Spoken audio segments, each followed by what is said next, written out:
Ce que Booba vient de faire est choquant. Oui, choquant. Même venant de lui, on ne s'attendait pas à ça.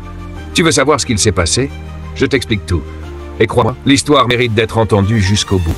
Tout commence avec un jeune joueur plein de talent, Désiré Doué. Un prodige du football français, un crack, déjà dans le viseur des plus grands clubs. Récemment, lors d'un match décisif, il entre sur le terrain avec une musique dans les oreilles. Dolce Camara, un morceau de Booba. Un geste simple, mais symbolique. Entrer sur le terrain avec la voix du duc dans les oreilles, c'est presque comme afficher un respect, une admiration. Et Booba l'a bien vu. Il a reposté la vidéo, il a salué le geste, et il est allé encore plus loin. Il décide de sortir un son. Oui, un morceau spécialement dédié à Désiré Doué. Le titre est clair, DD, ses initiales. Un feat avec Benache, une prod bien ficelée, une ambiance sombre, à la Booba. Le message est clair, je te rends hommage, petit. Mais là où l'histoire bascule, c'est dans la réaction de Doué. Ou plutôt, dans l'absence de réaction.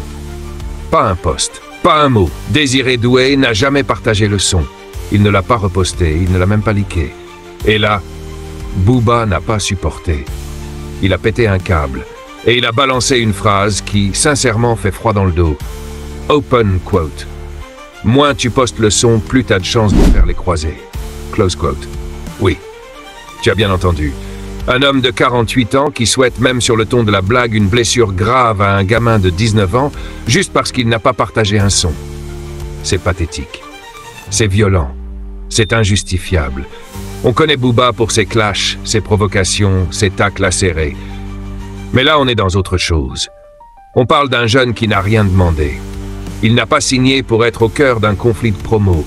Il joue au foot, il vit sa passion. Et là, il se renassait, publiquement, par un rappeur qui a plus du double de son âge. Mais l'histoire ne s'arrête pas là. Parce que dans l'ombre, un autre personnage se pointe. Gims, toujours là quand il y a un moment à tourner en dérision. Et lui, il balance une punchline digne d'un épisode de Naruto. Open quote, pauvre Dédé piégé dans un Sharingan. Close quote. Pour ceux qui ne connaissent pas, le Sharingan, c'est un œil magique dans l'univers Naruto, qui permet de contrôler, manipuler, voire détruire.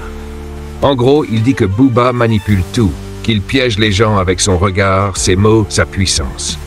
Et franchement, c'est drôle. Mais c'est aussi triste. Parce que derrière cette ambiance de clash et de vanne, il y a un jeune footballeur qui se retrouve pris dans un tourbillon médiatique qu'il n'a jamais demandé. Et tout ça, pourquoi? Pour une histoire de promo, un rappeur frustré parce qu'on n'a pas partagé son son. Booba, c'est un monument du rap français, il a marqué des générations. Mais ce genre de comportement, ça fait tâche. Ça donne l'image d'un homme aigri, obsédé par l'attention, prêt à tout pour faire parler de lui, même à rabaisser un jeune qui ne lui a rien fait. Alors je vous pose la question à vous. Est-ce que Doué devait vraiment partager ce son?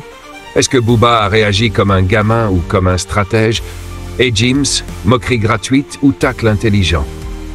Donnez vos avis en commentaire, parce que cette histoire, elle mérite une vraie discussion.